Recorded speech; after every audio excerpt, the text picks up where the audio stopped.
The recording has begun. Thank you, Madam Clerk. It is 6 p.m. So at this time, I will call to order this regular meeting of the Board of Appeals for the town of La Plata for June 24th, 2026. Prior to moving further with the agenda, I am going to recommend that the board amend the agenda to add a section for public comment, which was left off. My proposal would be to make that section 3.2 to allow for any member of the public who has signed up to testify to do so. I will need a motion from the board and a second. I second that motion. All right, all in favor? Aye. Aye. It's unanimous, so we will add section 3.2 to the agenda for public comment. And I guess at this time, we'll do the Pledge of Allegiance.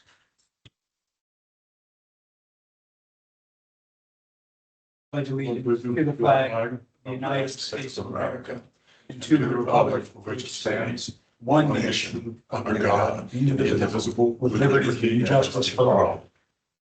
All right, and I will call the roll. Albert Hughes Williams, Chair, is present. Jonathan Burris, present. Maynard Mark Thorne, present. Mr. Chair, you have a quorum. Okay, so as the members of the board had a chance to review the minutes from our prior meeting on May 27th, 2026. I review the motion to accept the minutes as written. Second. All right, all in favor? Aye. Aye, it's unanimous, so we will accept the minutes as written from the meeting on May 27th, 2026. And move on to old business. We are talking about Planning Department case number VAR-0002-2025 regarding 603 Washington Avenue application for variance. I will just note for the record that this is a continued hearing from the original date of April 1st, 2026, at which I, the chair, was not present. And it's my understanding that because I was not present for some of the testimony, that I am not a voting member when it comes to this issue, but we do have the quorum from the April 1st meeting here today. The hearings originally continued to May 27th, 2026. We did not have a quorum on that date. And so we postponed it again to this day. And we're all here so we can proceed as before. It's my understanding that the purpose of the initial continuance was to allow for the applicant for the variance to attend, and as they were not here on April 1st. And it's my understanding that they are here tonight. Does anybody have any discussion? Chair, if I may, I can go through and do a real quick overview of where we've been and Sure. what we're doing here tonight. I was going to call on you in a second. I just wanted to see if there's anything the other members of the board wanted to discuss prior to. The witness statements now. Well, they're already done, so I didn't hear them. But I just meant the procedural posture of the cases or any. No. Did I have it right? Yes, sir. Okay, perfect. So at this point, I guess we'll allow Mr. Dooley, Director of Planning, to present the case. Mr. Dooley, I think at this point, I would need to swear you in. Okay. So if you want to raise your hand, You swear to staff? if you're going to testify. Okay. Todd, is that what we do or? no? I've not done that before, so Generally, you don't swear in staff, but That's okay. that's always your prerogative. We don't need to. If we don't usually, you can go ahead and present. That's fine. I will tell you the truth and nothing but the truth. I hope so. Okay, fair enough. Okay, so Chair and members of the board, this is variance 0002-2025 is a request from the applicants Naomi Henry and Sylvester Mitchell at 603 Washington Avenue, La Plata. The request is to approve the installation of a 2,059 square foot accessory structure, which is a ground mounted solar array in the front yard of their existing single family dwelling. Background, on the April 1st, 2026 meeting, the Board of Appeals held a duly noticed public hearing, received public comments on the applicant's project. During the meeting, 2 individuals spoke in opposition to the ground mounted solar array, citing aesthetic concerns. There was only 2 members, or excuse me, only 2 members of the public present that testified. The Board of Appeals indicated that the findings for variance 002-2025 could potentially be supported if the applicants reduce the visibility of the solar panel array from the public right-of-way along Washington Avenue and Hawthorne Street, although through adequate landscape screening. However, because the applicants were not present at the meeting, the board continued variance 002-2026 to the May 27th, 2026 meeting. The board determined that the applicant's attendance was necessary to discuss the proposed landscape mitigation measures before making a final decision on the variance request.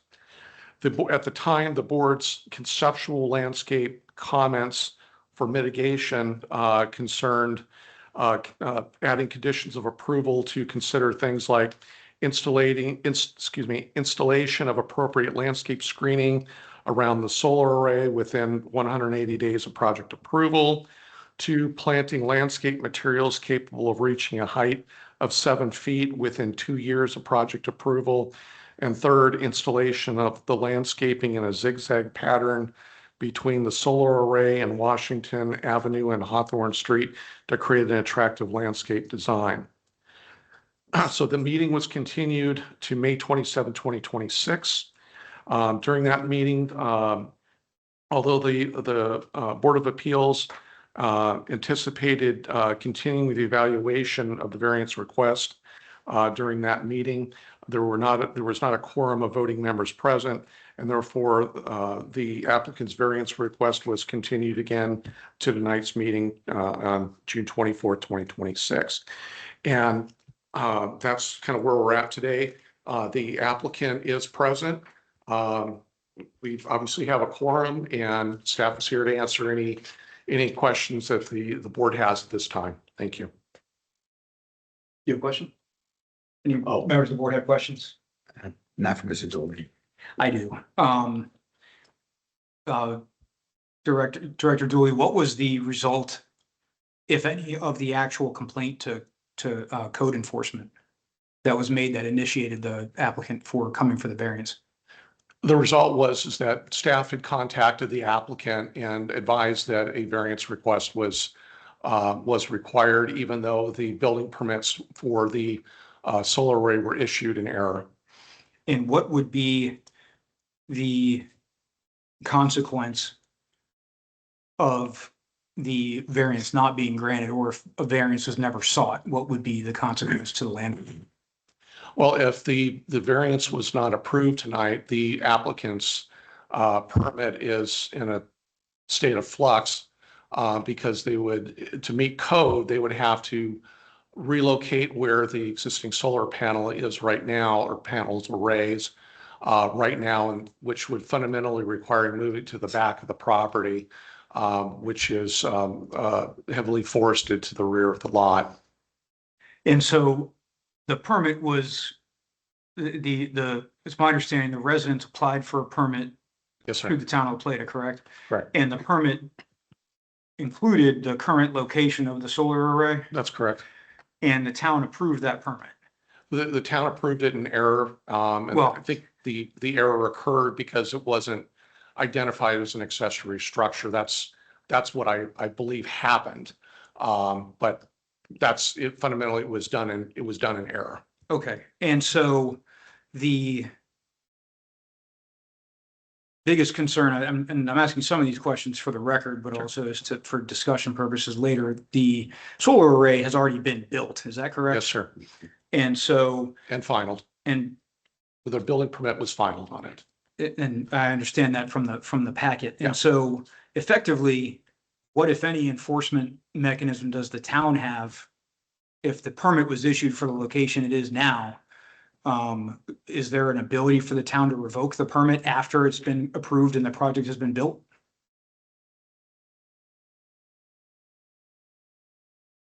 For us to, we could, well, I would want to confer with the town attorney on the best method to ensure compliance while respecting the property owner's rights.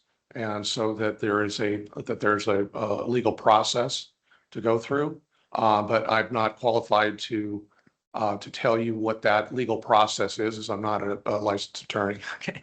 Is there a statutory provision for planning or code enforcement that you know of that would allow for the town to retroactively revoke a permit and then force the landowner to undo whatever it was that they had previously permitted?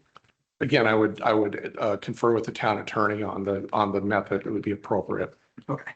And is this parcel a double lot? Is it subdivided? It's a double, is it a double or single lot? It's a single lot, yes. So there is no, I mean, even if it's a one parcel as it is now, but there is no separation No, sir, on it's the plat between where this is and where the house is? correct. The house fundamentally is about the center of the lot. Okay.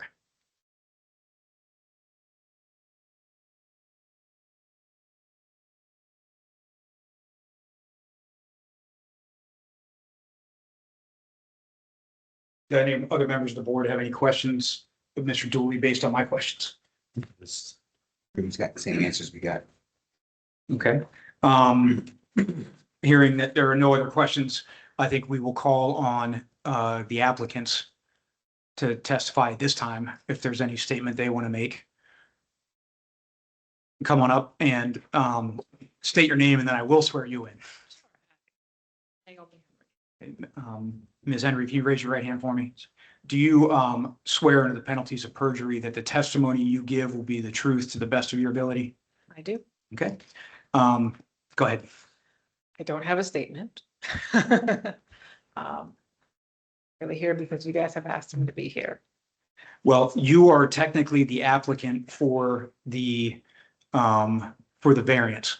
So what I would like to hear from you is why you think you should have a variance to the zoning law to allow you to keep the solar panels. I don't believe it should have come to this variance state. I believe at the moment in which we made the application for the solar array and the application was approved, there were multiple times within that process in which the town could have changed that. I believe there was electrical permitting, so they have to come out multiple times and approve.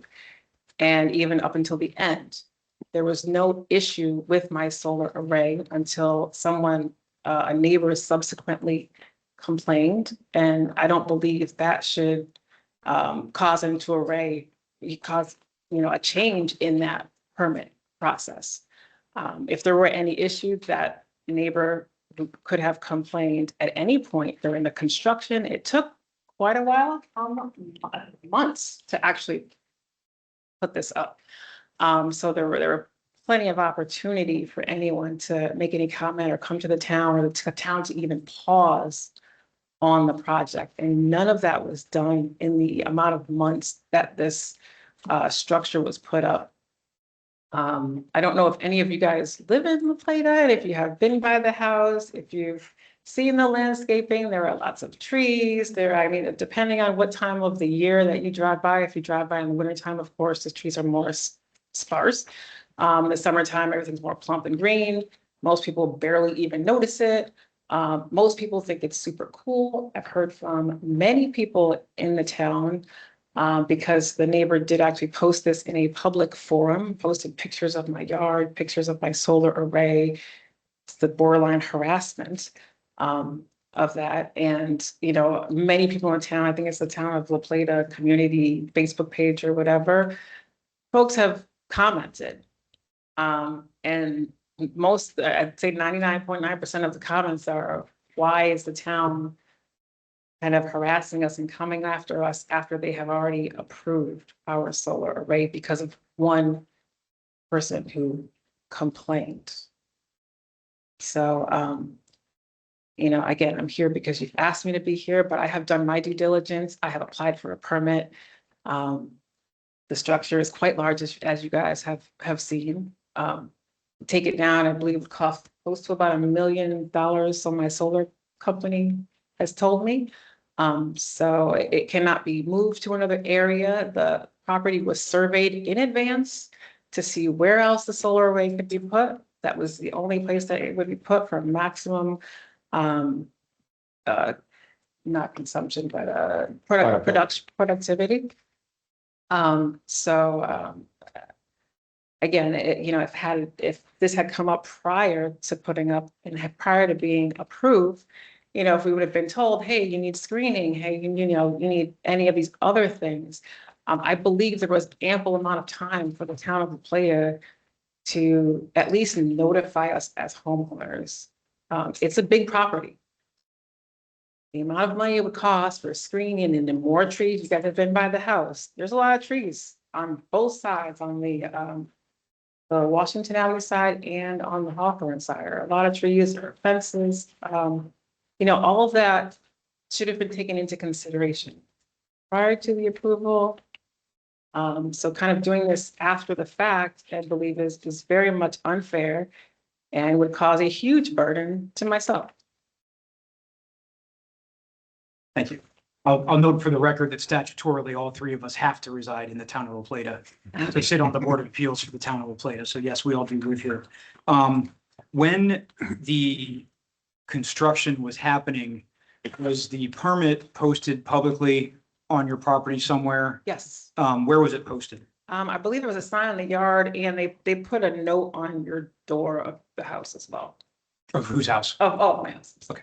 Did they, I'm not sure what the requirements, but did they do anything with the neighbors at the time of receiving the permit to like post it anywhere else, or is it posted publicly in your yard and on your door? Just in my yard. I don't believe it's required for them to notify any of the neighbors. I believe it's recommended for people to use renewable energy. So it's kind of a common thing that the solar company does.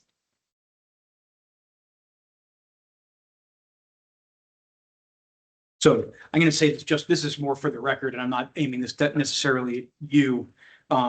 It is important for the applicants, for whatever the thing is that we are considering, to be here, because technically the burden of proof, according to all of the statutes, requires the person who is applying for the variance or special exception or whatever else it is the burden of that person to prove, essentially by preponderance of the evidence, the various pieces of the statute. And I just want to ask, did you file the request for the variance yourself? I did not. Okay. I was told that there was a glitch in the system and that a variance needed to be filed. I did not fill out one piece of paperwork. I was emailed the paperwork and told, sign this and we'll take care of it. Okay. And So I mean, even as the applicants, I'm saying I'm the applicant, but I never filled out not one page of that paperwork. I'm looking for a very specific. Which is also the reason why I did not come to that initial meeting, was because I was, told or under the impression that I didn't even have to, because this was a glitch in the system that was just needed to be fixed. So. Okay. Chair Williams, if I may. Sure. Check here to fill in some gaps here. And that's So, Director Dooley again, for the record. Yes, thank you. So to fill in some gaps and to the applicant's, Ms. Henry's comments, staff contacted her to advise her that building permit had been issued in error, that based on the location of where it was built and approved, or approved and then built and finalized, that that a variance would have been required to build it in that location.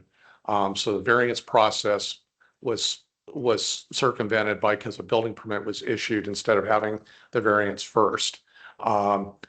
I will say that in your packets, this was previously presented. The applicant did present, upon request by staff, justification in part for the variance, an evaluation that had been done previously by Solar Energy World to determine the appropriate location for the viability of the solar array. And their conclusion was, and I'm quoting here the unnumbered last page, it says, in part, we have come to the conclusion that the only viable location for the array is the north yard. And so that makes sense from staff's analysis, because if you look at the code requires the solar array to basically be behind the primary structure. If you look at the primary structure in staff's document with photographs and site visits, the applicant fundamentally does not have the ability to prevent shadowing over the solar array. She does have trees on her property, but there are other significantly large and tall trees that are not on her property line that will create shadowing on her solar array. And so for those reasons, it makes sense why the solar company's analysis determined that front yard location where it's currently present made the most sense as the only viable location. So I just wanted to add that for your edification, for the record.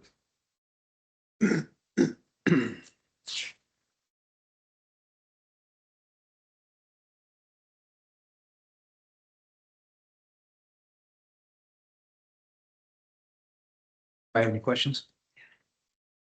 Good. Good evening.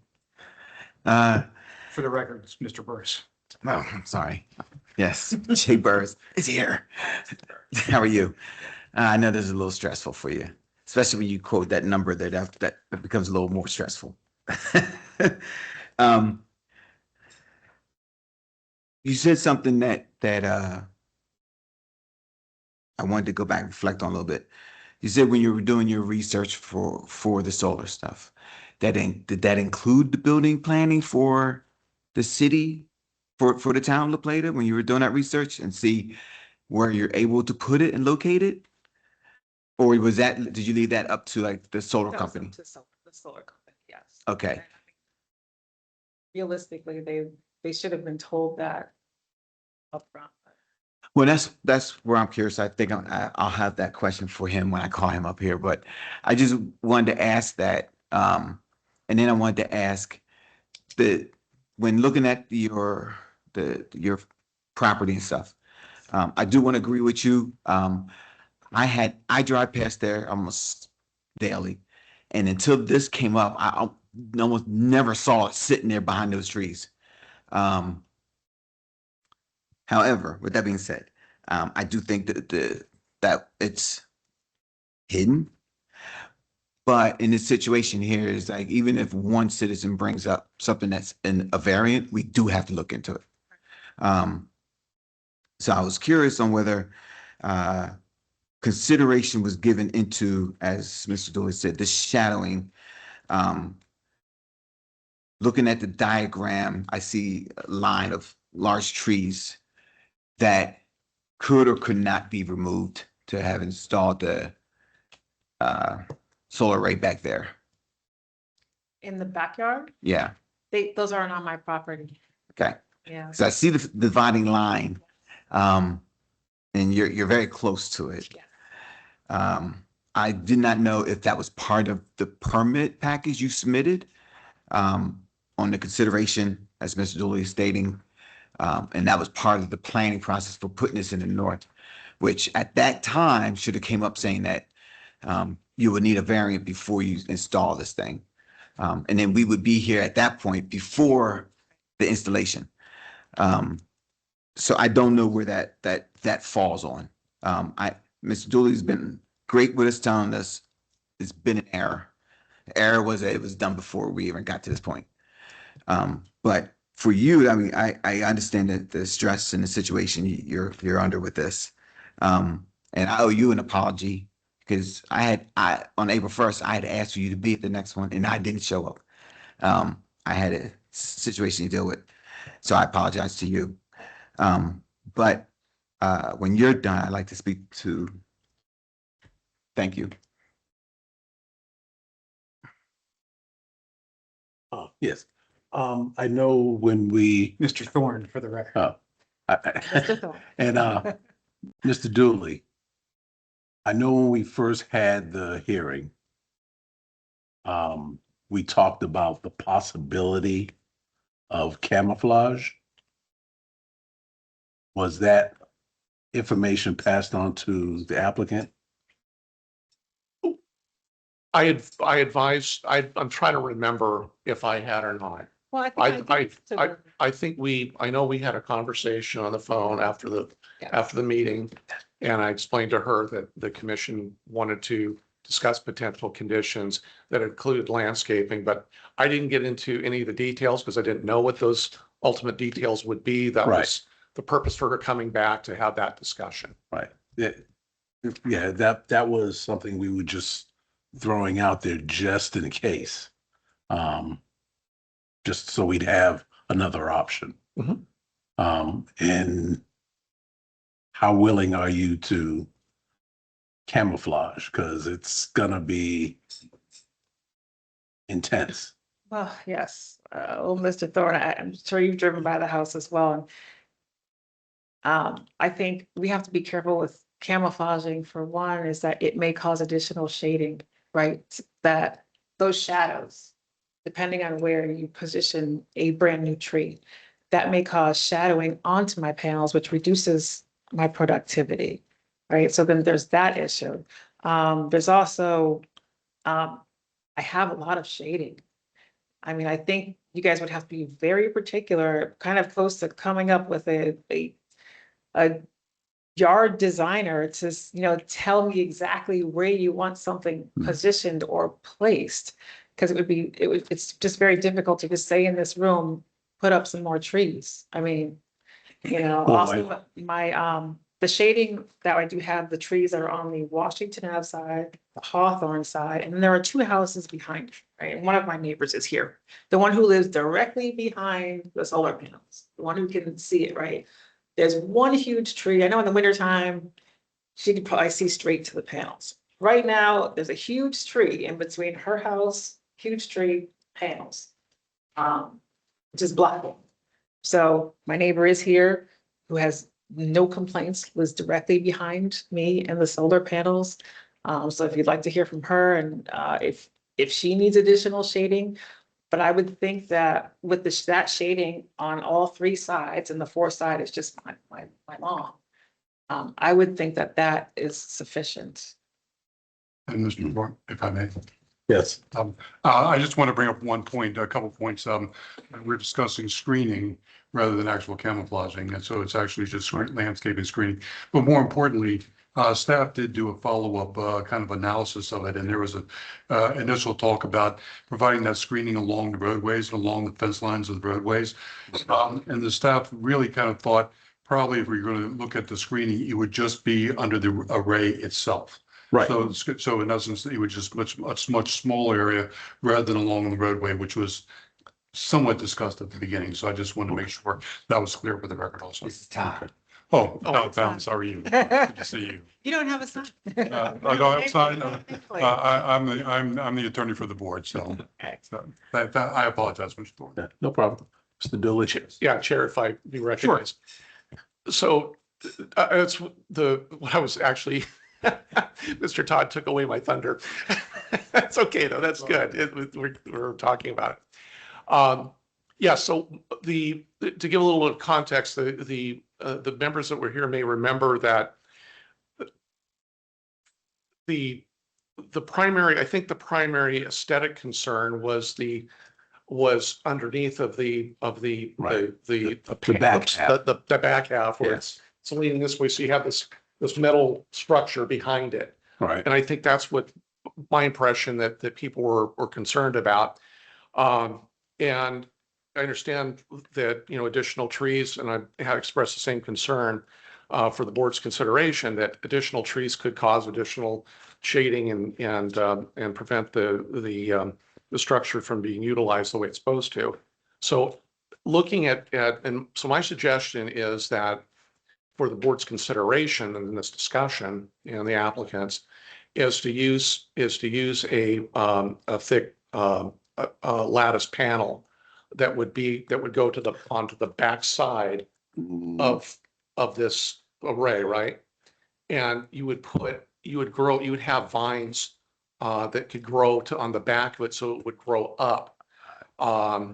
That might add some, it would actually, if it was done correctly, it could look attractive. Oh, Mr. Dooley, I'm looking at my solar, the Yeah. solar guy. I don't think that's gonna He's work. saying vines going up with his panels. It's Well, I mean- very problematic. I mean, obviously you have to maintain it so that it doesn't grow over the solar. I think the panels, but just nature of what the screening may or may not end up having to be is something that can be determined by whoever's going to put it in eventually. And what would be more appropriate for the board to decide is whether or not some type of screening would need to go up to shield the view.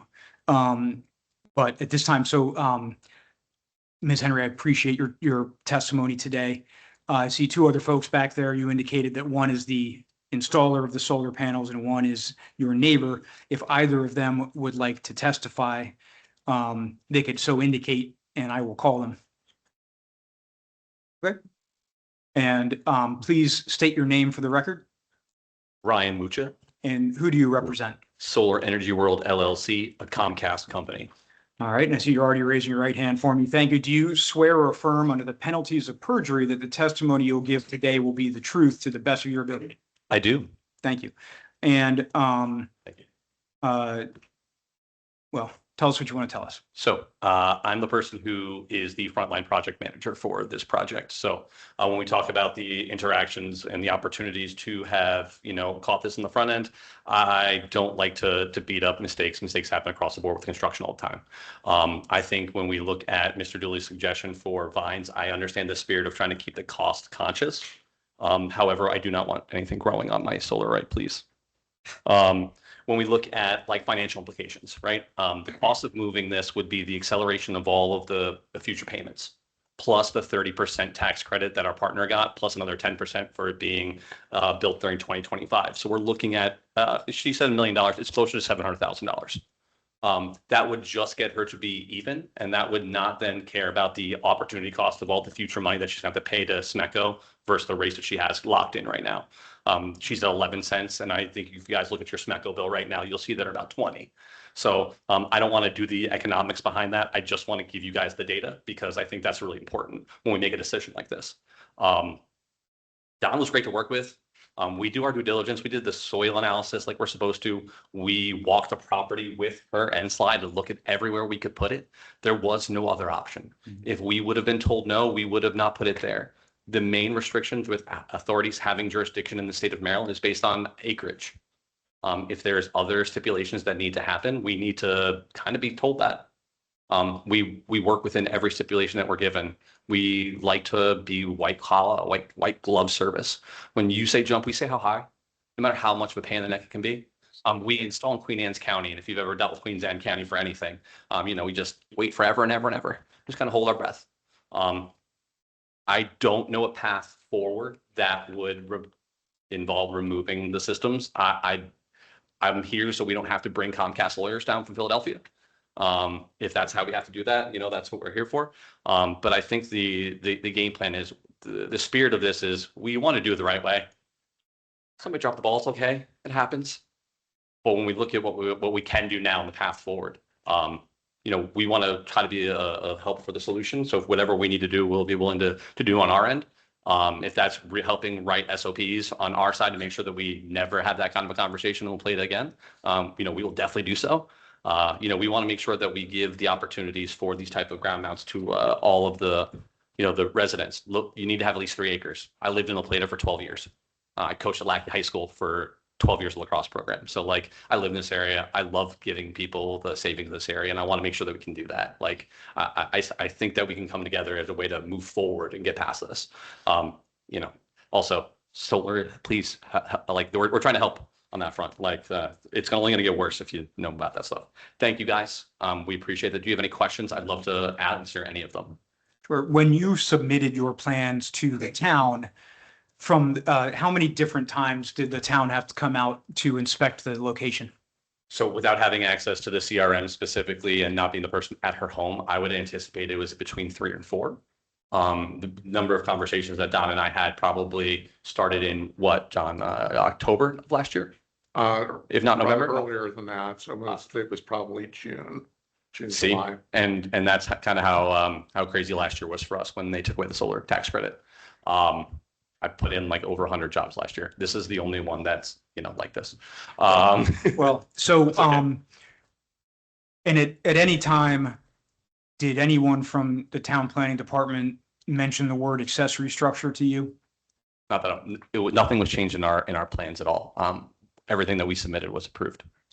And so they approved the location before you broke ground? Everything was approved before we break ground. We mark it off with fencing when we go to do it, and mark it beforehand. Miss Utility comes out and does all the her jazz too. Don can speak to whether or not they actually approved the location. I couldn't tell you what the process was within the board, but it would be abnormal for it not to have been approved.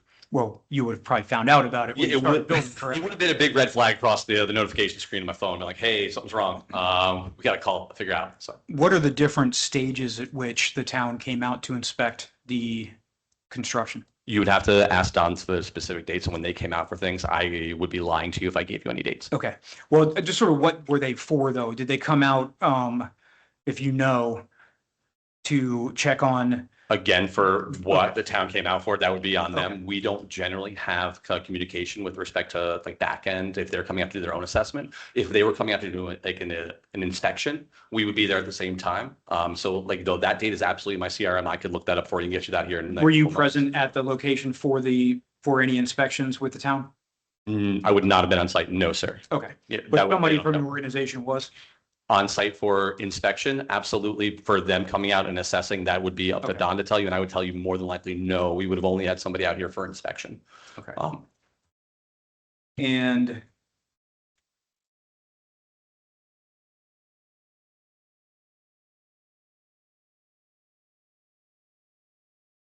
I don't have any other questions. Any other members of the board have a question for Mr. Mucha? I do. You do? Yeah. Okay. Hey, sir. How are you? Again, Jonathan Burrs, for the record. Couple questions. Sure. On following up on his last question, do you guys come out and do QA and QC work on what's being done? We do all of the installation. There's no subcontracting. So our team did the installation. We were Right, there. what I'm for saying is like, inspection. is there someone that comes out and sees the work that your teams did, like quality control of that work? Or they, In what are you asking if we have a third party auditing firm coming out, or if you're Yeah. asking if like management's on site? management comes out and looks at what your guys- There's a specific project manager on site the entire time for a project of this scale. We have Okay. a project manager on site for like even the small systems, but this level of a project is on the very vast size. Like the fact that we got built into the transformer is pretty crazy, if I'm being honest with you. Without truncating the system, there absolutely was not only a person on site who was a project manager, they were certified as PV installer by NAPSAT. Okay. And then was this the first house in La Plata you guys had done No, this would be the first ground mount in the town of La Plata. in the town of La Plata? Absolutely. Okay. And now when you were submitting permits, is there somewhere on the permits that will, and this maybe more for Don, but that states that you will require a variant when you're doing this?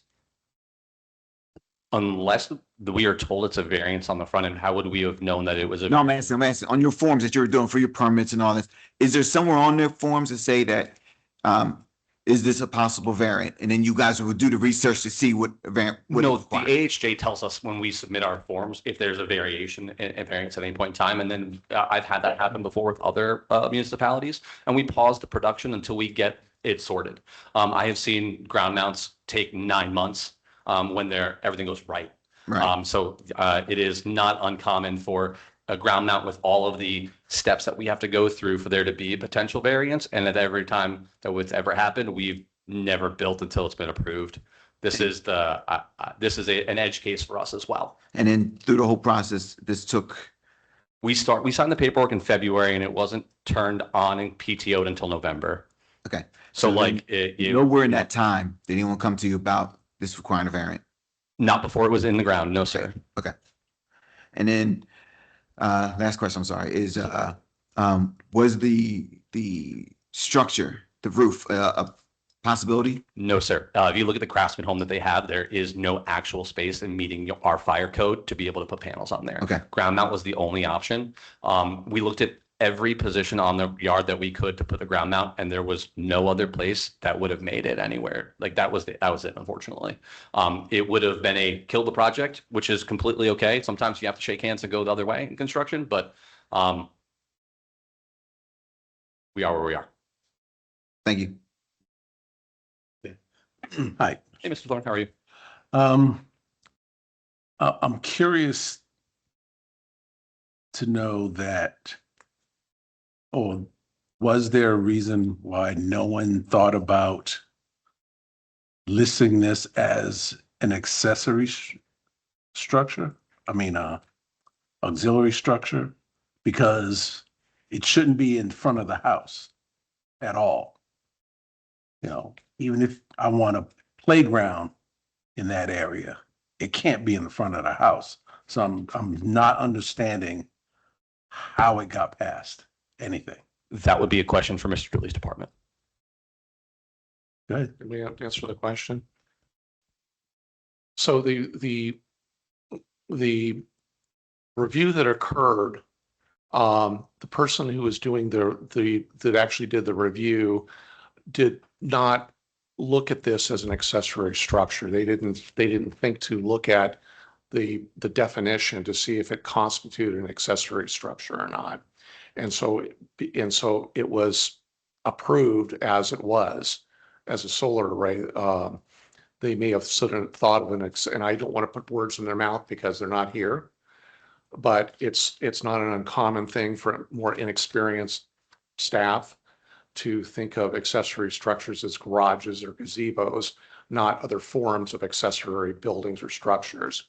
And so when it was approved, it appears that was the logic, and they didn't see it as an accessory structure. But by definition, when you go through it, as I was outlining my staff report, the accessory structure do include such things as the solar panel arrays.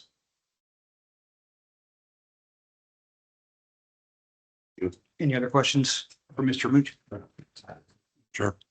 Well, I don't know if town council is entitled to question. No, the witnesses. it's not, You have something to say to us. it's not factual and evidentiary. It was more clarification as to what, a comment you stated, so if I may. Sure. Because you mentioned very quickly, and I was writing down as quickly as I could, but at the beginning of your testimony, you stated that indeed some various items, and you testified that in essence, you thought that the actual cost for the removal, and this would be about $700,000, which would include tax credits, cost of reduction of the rates, and then you said a couple other things. Correct.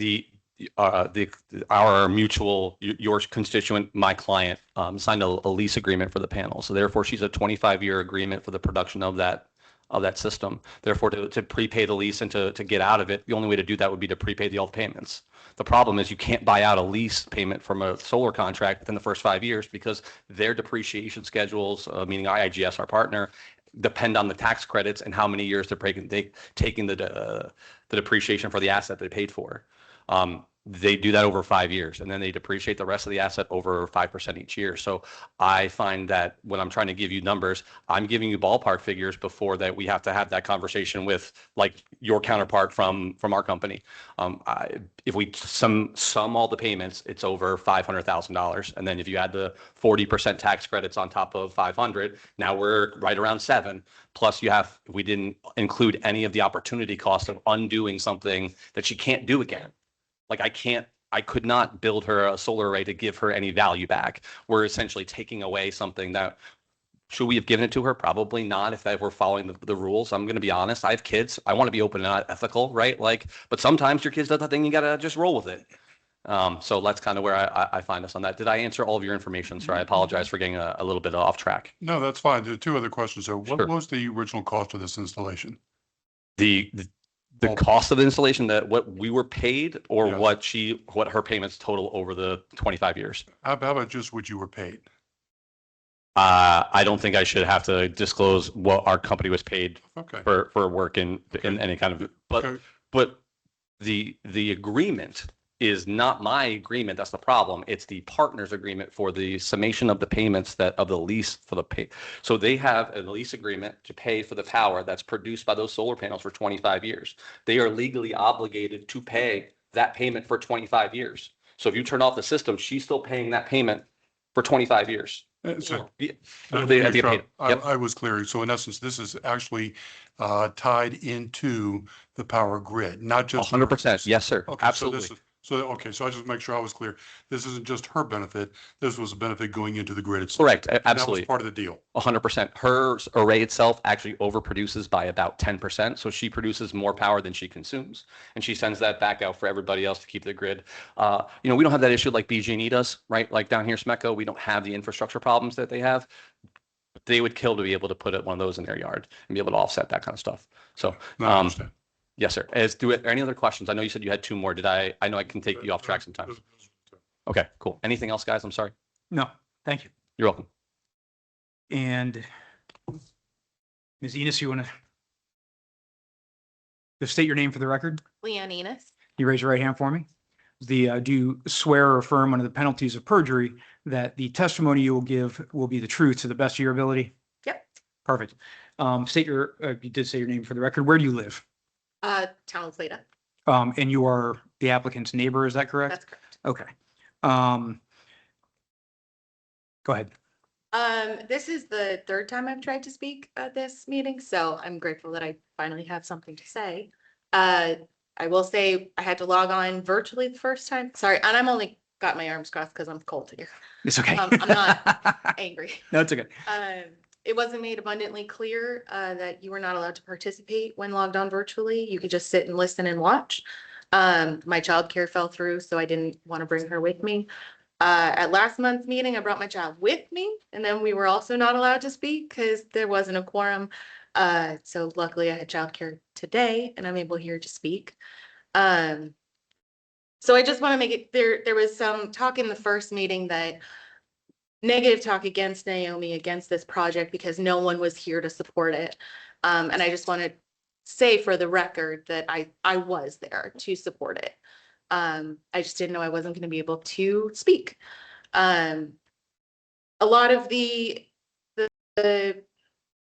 I could be petty and I could respond to every single one of the other complaints that was raised, but I will just say that I don't believe that safety is a concern on this structure. I'm the only one with a young child within the fence line that would get to this structure. I think aesthetically, everybody agrees it's not the most beautiful thing in the world, but there is some blindness to it now, I will say, because it's been there so long. The trees do a good job of masking it. The only time that this structure has now become something that I pay attention to when I'm driving either on Hawthorne or Washington is when there's snow on the ground, because something that's black against something that's bright white is very visible. The way that my house is situated, I have a lot of windows in my office. I work from home. Looks out almost directly at these solar panels and I can't see them. The trees are in the way.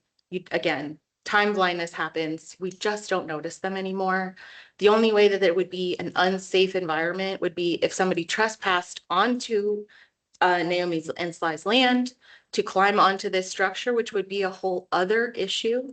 Again, my child has been taught to stay very far away from them. One, it's not our land. We don't go over there. Two, that's not a playground. We take it away. I watched them dig the trench to run all of the like this is like a 6-foot deep trench that all of these cables are buried under. It is very difficult to access the panels. Naomi's son and I take turns cutting the grass on that side of the lawn because we've got shared grass over there. Sometimes it's just easier for me to like, cut some of it. And sometimes Aiden wants to make $20. So I give him $20 and he cuts my side of it. Every time we've been close to that structure, all of the boxes, the electrical panels on the back have been secured with a padlock. I think, again, time leads to blindness in terms of seeing this thing. You can drive by something you see every day, and will you clock it? Not necessarily. I think that is in effect here. I think that putting a panel in front, a 7-foot panel within 2 years, bushes panel, whatever it is, that needs to be 7 feet tall within 2 years is putting a Band-Aid on a broken leg. We're putting something small in front of something that's very large. And would honestly, to me, read as increased disharmony of the visual field. Felt good saying that one. And that's really all I have to say. And I mean, nobody thinks that they're beautiful. They're not put in to be beautiful. They're put in to be efficient and provide power. And I didn't know until 5 minutes ago that I was receiving power potentially off of those solar panels. I'm grateful that I am. I'm grateful that, they get all of their power needs covered and have enough to share back to us. We all had ridiculous SMECO bills this winter. Ridiculous. I mean, mine doubled in 1 month. I'm lucky that I'm in a position to be able to afford that. I'm like, I texted Naomi, I think, and I was like, hey, how do I plug my house into your solar panels? We're not going to do that. If we decide to go solar, we'll get our own panels and I'll get all my variances ahead of time. I just want to say, okay, sure, they're ugly, but the town made the mistake. Why are you going to potentially put the burden of your mistake back onto the citizen? I just don't see how that's fair in any sense. I would rather we move on and put more money into sidewalks down Washington Street so that I can actually walk down here instead of having to drive my car 2 miles. We live so close to town hall. I cannot safely walk here. I just think that this variance should be approved and we should move on to things that are more beneficial to more people rather than addressing an error even further and having one person complain about it. I've seen the posts on the Facebook groups where there's been, our other neighbor who is against these panels has said, hey, come help us out. We need to be against this. I've not seen that person show up at this meeting. They're not here. They weren't at the last meeting either. So I think that also is, I know I've been to 3. So I think that speaks to, what we really need to focus our energy on. And I think it's letting this go. And I guess that's all I have to say. Thank you. I do want questions to clarify. You live in the adjoining property to the applicant's property, correct? Your Correct. properties are now, and so. I'm on Hawthorne. We share a fence. Got it. Anybody have any questions for Ms. Enos? I just got one question. I'm Jonathan Burris. Why do you think those other people are against it? Because they can see it. I think that from the first meeting, again, which I was unable to attend in person, the comments were largely, again, there was safety. People were claiming that children were going to climb all over this thing like a jungle gym. I've iterated to that point that I'm the only one with a young child that would climb on things, and she's been instructed and is not allowed over there. There was a lot of aesthetic commentary. We don't want to see that when we look out of the windows. I'm like, okay, you know what? I don't actually think it's very pretty either. I don't think Naomi would agree that it's a pretty structure, but it is serving a purpose and it is helping one family. And now, as we know, there's at least 10% overproduction helping the community. So I think that benefit outweighs aesthetics in this case. There was a comment about the moon glow bouncing off of these panels. I've driven home down Washington many nights. What's more distracting when we get to that section of the road is our neighbor's market lights that are strung up on her fence. They are brighter and more distracting than anything that's going on in the darkness of the field on the left, very far offset from the road. And people should be able to do what they want on their own properties, especially when they follow all the rules and regulations that were laid before them. And this is clearly what happened.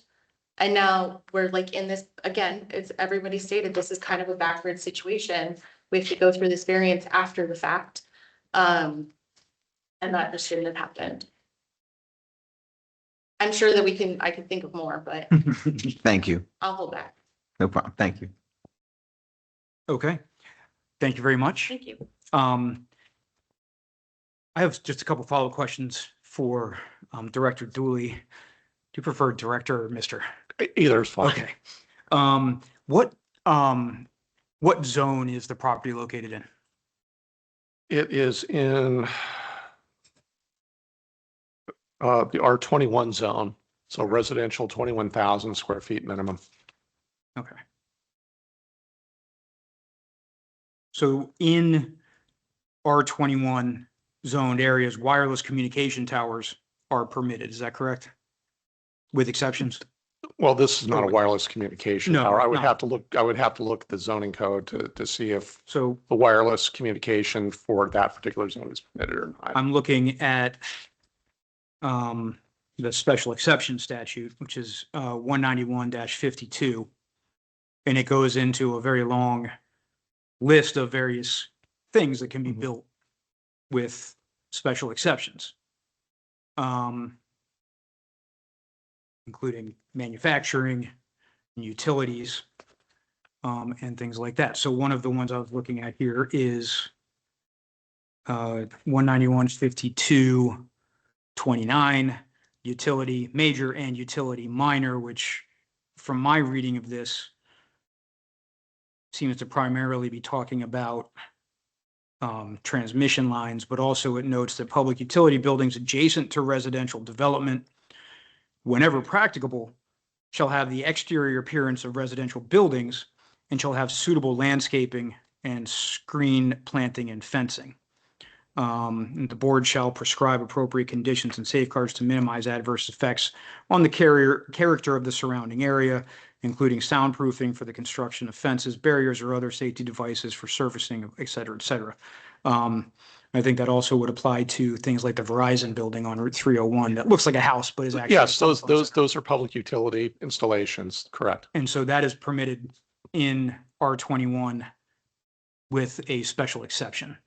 And it's a different part of the statute than a variance, but, and then that was, I apologize, 191-52, section 29. I'm missing a page here, but 191-52-31 is wireless communication towers. This use is permitted by special exception in the R21 zone. Obviously, there's a lot that goes into putting one of those in. That's a little bit different.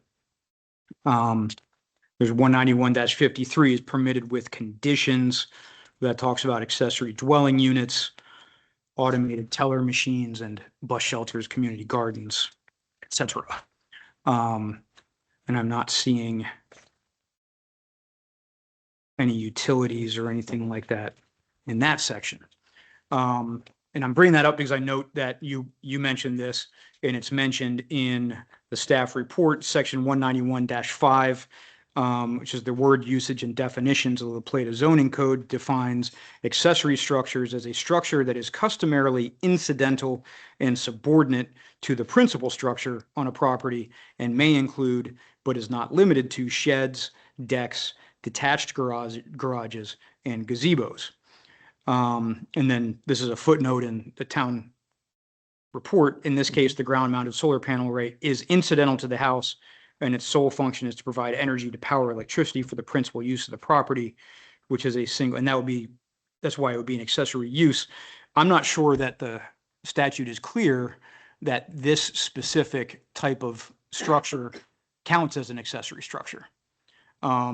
Because it's a utility structure, and there are other sections of the code that specifically talk about utility structures being accessible or being permissible as a special exception in certain circumstances, where while it does say the definition of accessory structure, it does say may include but not, is not limited to. So this is not an exclusive list, but the way the list goes makes it sound like things that are used by the homeowner in a way for, a shed to store things, a deck, a garage, and a gazebo. These are all useful structures as structures for a person. And I think it would lead one to believe that in order to be an accessory structure, have to fall into in a similar category to these things. And I don't see how something that is used as essentially a power generator is the same. Where does something like an external generator fall into whether or not that's a accessory structure? So what I can offer you is that is my professional interpretation. Accessory structures, as you pointed out, they can be a lot of different things. This is not an inclusive list, but it is what catches my logic is that it is incidental to and subordinate to the primary structure.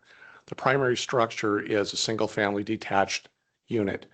And so that the solar array is serving that house the same way that a garage serves that house if it was detached from the house, or even if it was attached for that matter. And so it follows the same broad logic that this would be an accessory structure in my professional opinion. Mr. Chair, if I may.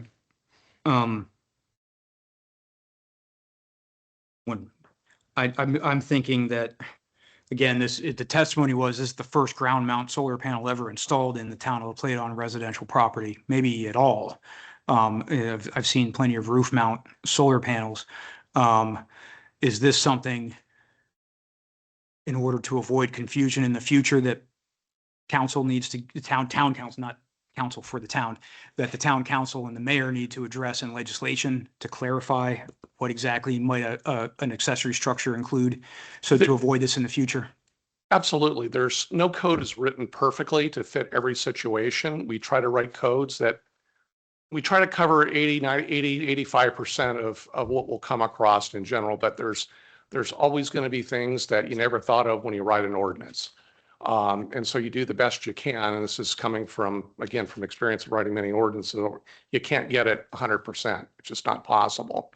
But to answer your question, Chair Williams, yes, absolutely. I think from this experience that it's worthwhile to re-examine the definition of what an accessory structure is to try to address at least this scenario and any other ones that the original writer of this ordinance did not think of at the time. Hindsight's a wonderful thing for writing. Unfortunately, I feel like that definition is both too narrow and too broad, and overly broad makes it difficult to enforce because it could include, it says not exclusive. If it's not exclusive, it could be anything. And if the homeowner, if a homeowner for some reason needed to install a utility pole in their yard to facilitate bringing electricity in from just the utility poles on the side of the street, would that count as an accessory structure? Again, it depends on the scenario. If it's I don't want to get into other scenarios, but if that pole potentially, and it could be, but it depends on the context and how it's being used and how to be able to make that determination. Staff gets lots of different types of uses and buildings and structures, and again, their codes are never 100% to address all situations, and so you have to use your logic and precedent practice determine what the context is, and does it fundamentally fall within the intent of what's being written or trying to be written. Does the county zoning code, if you know, have a more specific definition for accessory structure that may include something like this? I don't know personally, and because it's the county, it's their independent jurisdiction of the town of La Plata. Mr. Pounds, do you have any idea what the county zoning code says about accessory structures? I really don't. I don't want to tell you something. I can tell you what I think it says, but I haven't read that particular section in a while, and I don't tell you something that I don't know for sure. But I do have a comment if I may. Sure. What's your comment? Basically, something I think is interesting in hearing the testimony and the statements by Mr. Dooley as well as you, Mr. Chair. We have, and I just want to make this, comment for the record. What both of you have been saying is very reasonable, and we have two absolutely reasonable positions that appear to be, somewhat different as to these particular facts, and that. To me, and I just want to put this on the record, it does seem to indicate there is some ambiguity here in making your decisions. So I just want to bring that up for a fact also that both the positions here are very reasonable as far as, the thoughts and positions taken. And I agree with that. I'm not bringing these things up and asking questions to be adversarial with you directly, Director Dooley, but just Not to at all. discuss. Do any other members of the board have any other questions based on my additional questions? No, it's not. Okay. Are there any other members of the public present who wish to make a statement? Is there anyone online? It's my understanding that people online are allowed to testify. I think there's some additional sign up that you have to do or something like that, but I apologize that you weren't allowed. I will, I'll address that. They're typing something. Well, that's the transcript of what I'm saying. Okay. So, obviously we want to hear everyone. I think The applicant. I see. Is there anything additional that you'd like to raise, Ms. Henry?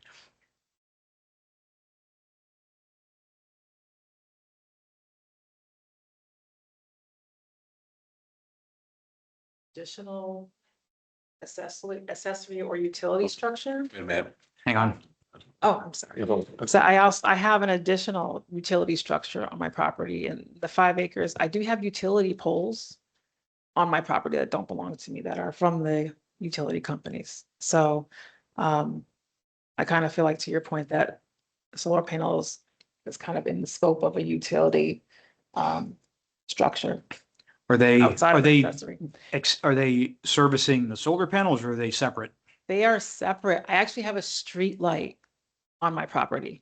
It's just a random, this is a huge street pole, just like you see on the Mhm. sides of the street. And I have a separate street light and it turns on randomly and I have no control over it. But it is also on my property.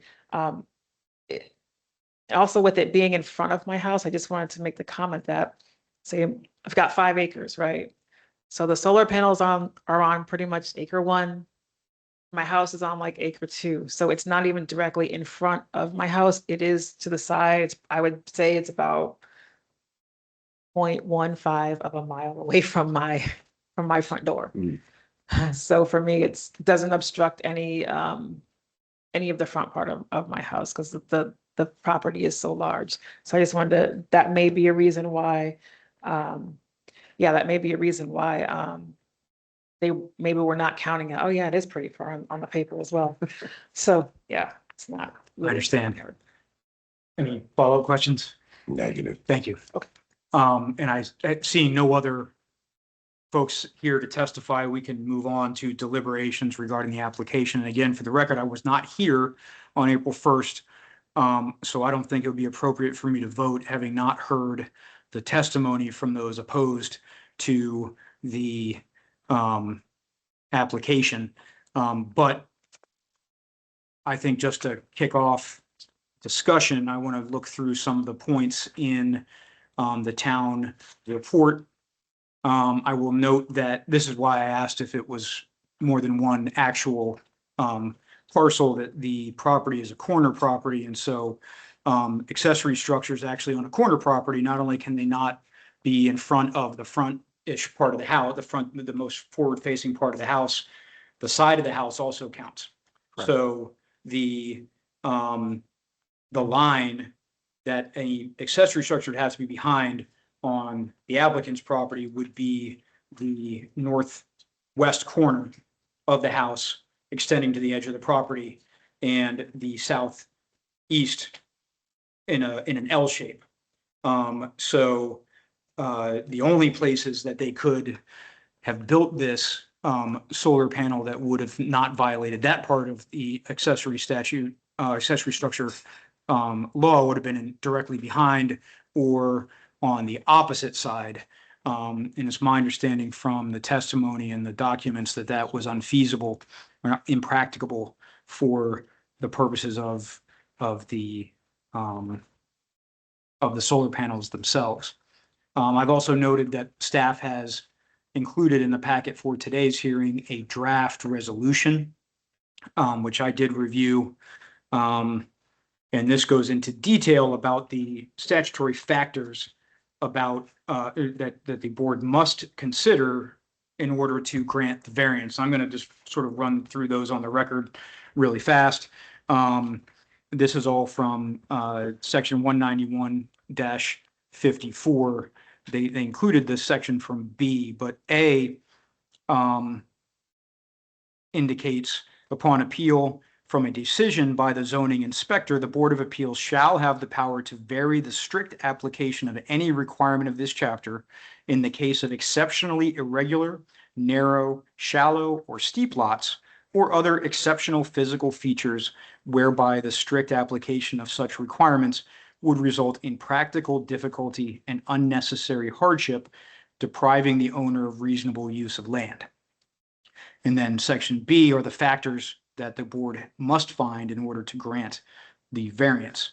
It says, in general, the power to authorize a variance from the requirements of this chapter shall be sparingly exercised and only under peculiar and exceptional circumstances. And then it goes on, no variance shall be granted unless the following requirements and standards are satisfied. A, the appellant must show that the variance, and doesn't say by what, but I would assume this is by preponderance of the evidence, that the variance is not contrary to the public interest and that such a variance will be in general harmony with the purposes and intent of this chapter. B, a variance will not permit the establishment of a use which is not permitted in that zone. The hardship is not shared generally by other land or buildings in the area. D, the hardship is not self-created or self-imposed and must result from the strict application of this chapter. E, greater profitability, lack of knowledge of the restrictions and other variances granted under similar circumstances shall not be considered as sufficient cause for a variance.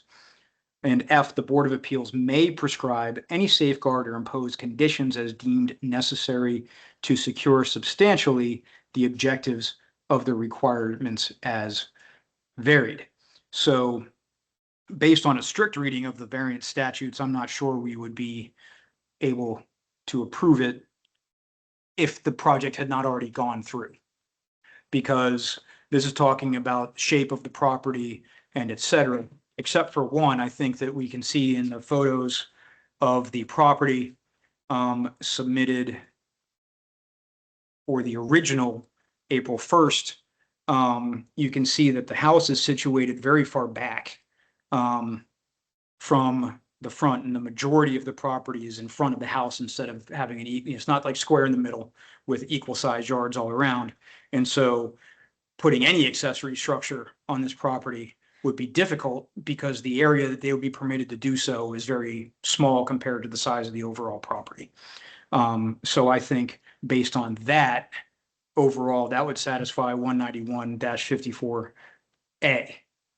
And then in B, is something we should do rarely and only in peculiar and exceptional circumstances. And I personally think we have that here, although I don't agree with all the points in the proposed resolution. A, the applicant must show that the variance is not contrary to the public interest and that such a variance will be in general harmony with the purposes and intent of this chapter, which as far as my interpretation is that applies to the zoning law of the town of La Plata. And I think that they meet that. I agree with the testimony that this is not something that's a public safety hazard. This is behind a fence on private property. It does not look inviting in any way to me. And as a playground, although I don't know. It does have a smooth surface and I'm sure kids would want to slide down it if they could get access to it, but it's behind a fence and it's not generally, and to the point raised by folks, there is no sidewalk there. So it's not like anybody's walking by. And et cetera. This is not so much a factor, but a variance is not going to permit the establishment of a use which is not permitted in the zone. We're not going to, this, what I interpret B to mean is that we are not going to be opening the door for this to happen everywhere else. This is a variance for you in particular, and because of the circumstances of this, the hardship is not generally shared by other land or buildings in the area. I think that based on, again, the location of the house on the property, the fact that the trees in the back are not on the owner's property themselves, so they are not something that can be removed in order to do this. And I also think that removing the trees in order to put in a solar panel gets things kind of backwards and does not meet the point of putting in solar panels, which is to be more environmentally friendly. So clear cutting a forest to put in a solar farm is, it defeats the purpose. I don't believe the hardship is self-created or self-imposed, and this is the position where I disagree with the wording in, I believe,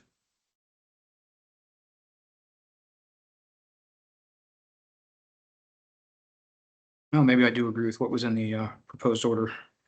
Just brief pause.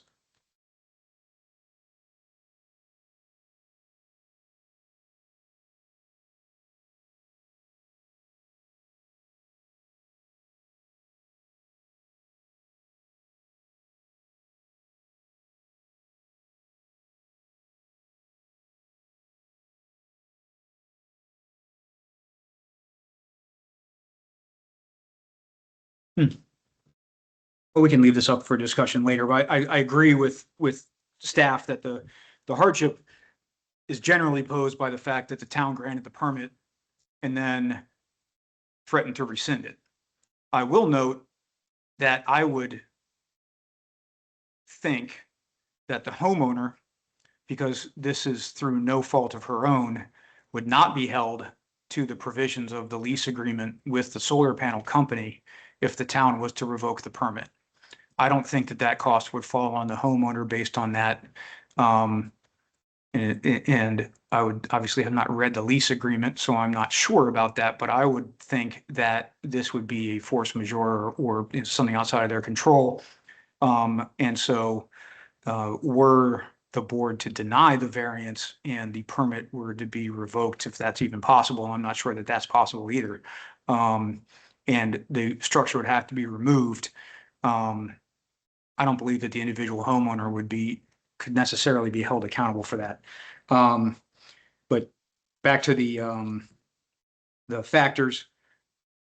Also, I think that the hardship is not self-created or self-imposed and must result from a strict application of this chapter. So I think that there's statutory issues with the definition of what an accessory structure is. I think that so there are some legal issues that come up as far as this being a hardship, but also what I said before about the location of the house on the property would limit her from or them from doing any accessory structures in general, even if they wanted a garage. They might be over here asking for a variance or a special exception for that. Even if it wasn't this situation. Greater profitability, which was raised today, but was not the main reason for the request for the variance. So had the whole point been, oh, if I put it somewhere else, I won't be able to get as much power, that's not enough. Correct.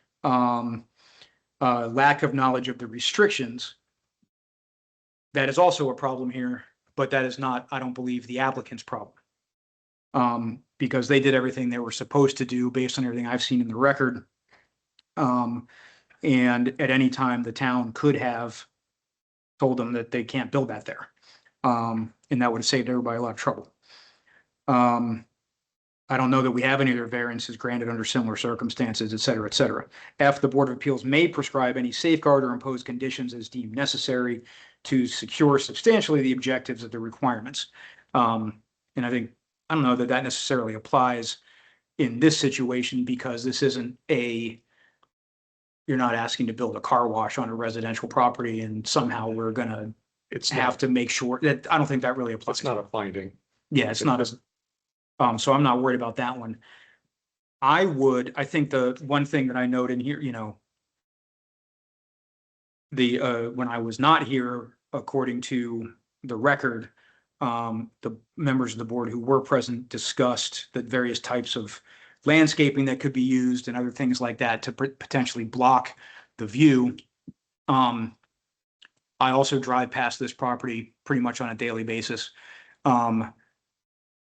I did not know until this came to our body that that thing had already been there for 20 years. I never noticed it. I can sympathize with the neighbors who testified against the granting of the variance because, it is a big solar array and it's not necessarily what you'd expect in a historic town, et cetera, et cetera. However, based on the testimony of the applicant, the permit was properly filed with the town. The permit was posted on the property at the site of the construction and on the door. And anyone in the general public at any time could have, approached the permitting department or the town or the planning department and or code enforcement and made a complaint prior to the project being completed. And it's only after the project was completed that the complaint was made. As a point of law, I don't know from what I've read in the town statutes, and I could be wrong, there is any enforcement that the town could do against the applicant since they properly applied for the permit was granted. I don't know what could be done legally to rescind a permit and then force somebody to undo that which was built under that permit. I think that that's could fall under a, Fifth Amendment taking of the Constitution. There's a whole bunch of issues that this raises. And I think that the sort of trying to backdoor it into the situation through a variance is the best we can get to make it so you can potentially keep the solar array on your property. But I don't know that I don't know what anybody could do about it.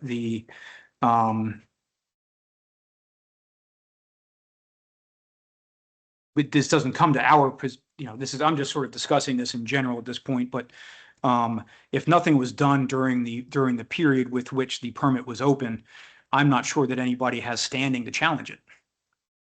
So I'm not sure that a variance is necessary. I don't know if council has a different idea about that, but I don't know what could be done. I think that if a neighboring homeowner is aggrieved, they may have a cause of action against the town for issuing the permit, but I don't think they have any reason. I don't think they can do anything to the property owner because they didn't do anything outside of what they were supposed to do. And I think that would have to, I don't know what cause of action they may have. It would have to, but I'm sure that they would have to prove some kind of actual harm. And I don't know what kind of harm they could actually prove. Now the homeowner is responsible to make sure that this is just in general law to make sure that hazards that are hidden are not hidden. Basically can't have any hidden hazards on your property that a trespasser could hurt themselves on. This is not hidden. It's in plain view. Everybody can see it. It is mostly hidden from the street by the trees, but this is not something, it's not a booby trap. It's not anything. So I don't know what safety concerns. I'm just looking at this from all the different angles that I can think of. I would recommend granting the variance, but I cannot vote on it.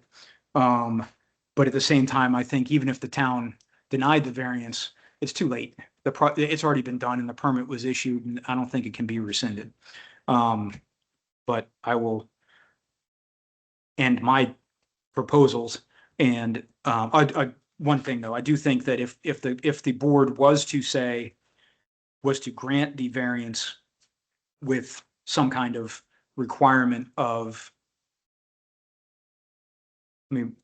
strike that. I don't think at this point it's appropriate for the board to impose conditions on the granting of the variance. I think had this been done ahead of time, because the town had denied the permit, then we could have granted the variance with conditions for landscaping and et cetera. I think we had, the only neighbor here who has a mostly unobstructed view is present today saying, she didn't mind. So if you were here asking us to hide it, then maybe we would have to, but I think at this point it's too late. And essentially putting the variance in is just to patch over the error.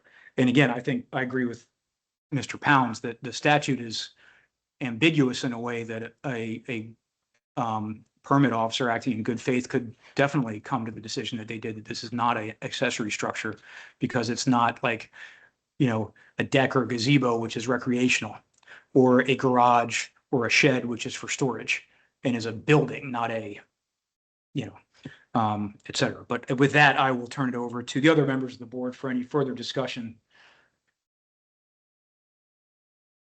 Go ahead. I need clarification on one thing. Mr. Mucha? Quick question for you. If Ms. Henry in 10 years moves, is she liable to you guys for the next 15 years before she can move? When she moves, the agreement will be assumed by the next homeowner, That's a guarantee, that's a no condition thing? or it'll get paid, or it'll get bought out. But yeah, the money's gonna get transferred for sure. Okay, and then at the 25-year mark, It's hers. it's hers. Yep. It's not removed or anything? Nope, it's hers. Okay. Yep. Thank you. Absolutely. Anything else? Yes, sir. Yeah, when we initially had this, I was sitting where Hugh is, and it was a tricky one for me as I was looking through this. And we were coming up with different ideas on how to please everybody, if we wanted it in place. And then, the decision was, we discussed on the landscaping and shrubs that only came to like 5 feet high. Was that good enough? And we didn't want to block anything. We understood the issues and stuff. Putting stuff in zigzag formations so it didn't grow up right up against your stuff. And I think we came to a decision and we couldn't finish it until we heard from you. So one, thank you for being here. It gave us time to look all the angles. It gave Mr. Dooley time to go through his stuff, make sure they were good to go. Gave the city town time to go through what they were going through and what they need to do, what they need to prepare for. So thank you for that. Thank you to Mr. Williams, who definitely brought in a different point of perspective for everyone to understand what we were dealing with here. So that's all I have for the moment. Mark, do you have anything?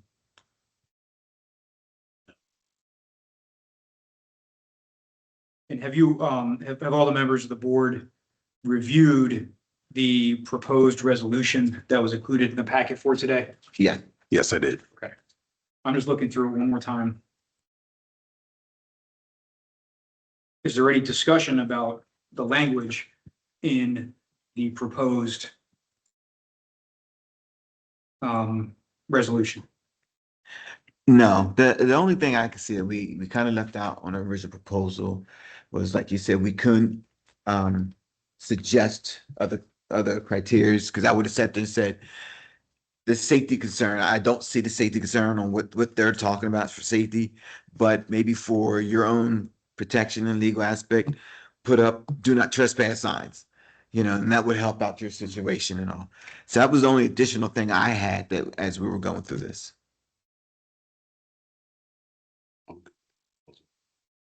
I would recommend the addition of language reflecting that the position of the solar array also could be necessary because of the location of the house within the property, which severely limits the fact that because it's a corner property and the location of the house on the property severely limits the usable space for an accessory structure under statute.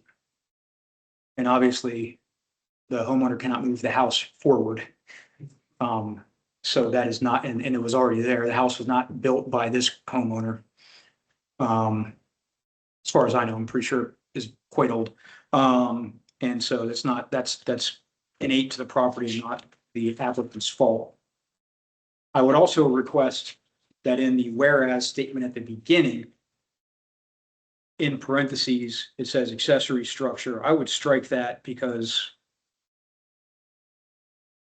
I just think that we're in a situation where it might not be an accessory structure. But other than that, I would recommend the board adopt the draft resolution.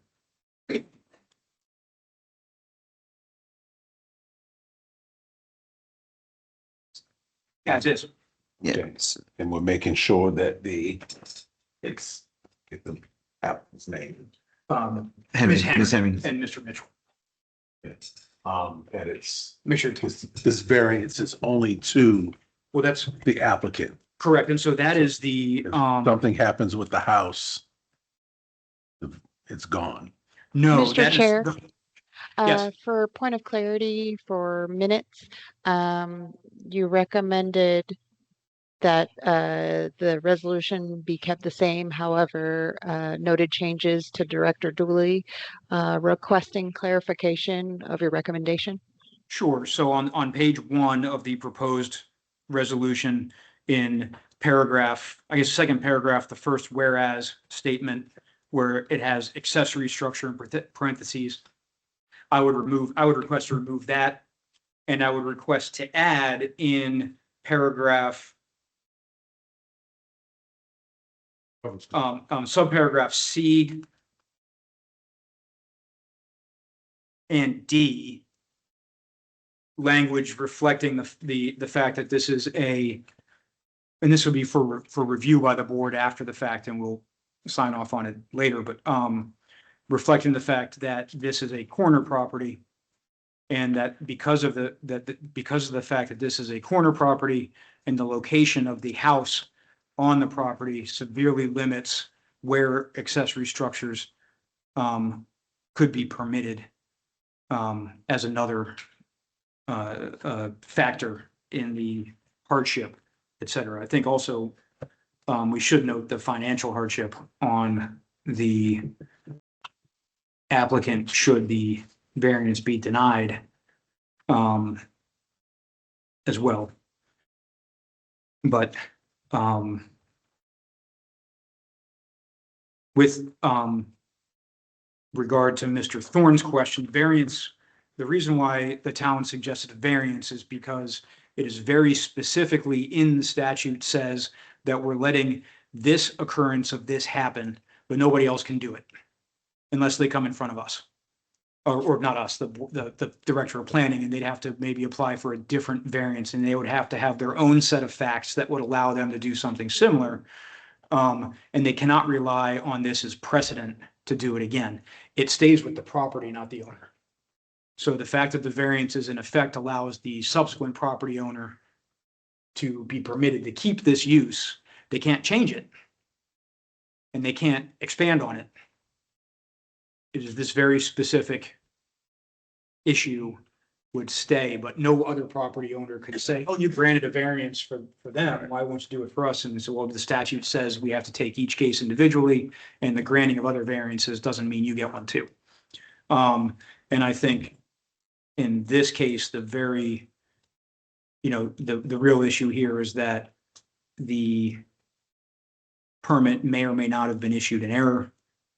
I think, well, the director it has determined that it was issued in error. And I will abide by that decision. However, I also, like I said, I don't know what other enforcement would be permitted in this case anyway, should the variance not be granted after the fact. I'm not sure if Mr. Pounds has any information on that. Well, also, Mr. Chair, I think you bring up a very, very, very valid point in that it's very possible that the definition, and I wrote this down, that indeed, if this was a utility structure, then this was not an accessory structure and therefore would not have been necessary. So, based upon, and I can appreciate the director's position, I can also very appreciate your position and your reading of it, that in essence, the permit was issued validly. Okay, so, and that Well, leaves us there. That would actually potentially open up another can of worms Yeah. because a utility structure needs a special exception, not a variance. And that would be a different Where we are. situation, but that's part of the issue.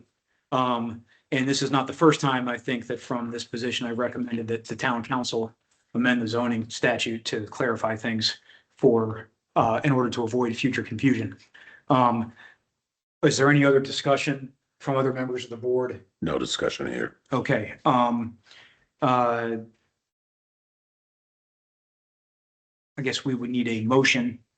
And then the two members of the board who were present on April 1st can vote on it. Right.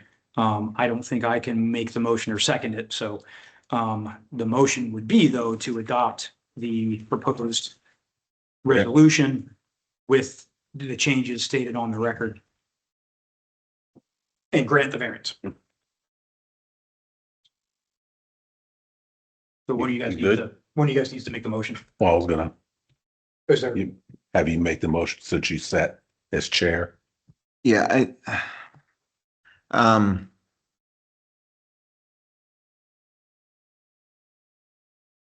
like to make the motion to go ahead and grant the variant 0002/2025. And that would be to adopt the resolution The for staff with the changes discussed on the record. Yes, I'm sorry, I forgot. Yes, to adopt the resolution and the change from the staff. Second. And all in favor? Aye. Any opposed? The resolution is granted, the variance is granted. Thank you all. I appreciate the patience of the applicants. I know this was not the way you wanted to do it. But thank you. We will adjourn at 7:37, unless there's something else that I'm supposed to do before we adjourn. And Mr. Chair, I will be working with staff to make sure that those revisions are done. I appreciate it. So just so you can have it on your next meeting. Thank you. Well, if we can distribute electronically before then, we could perhaps get it done, but essentially it's over, but, we're adjourned, but, if you're ever in a situation where you become an applicant or a plaintiff or anything like that, generally, if you, like, somebody who was a harsher application of the law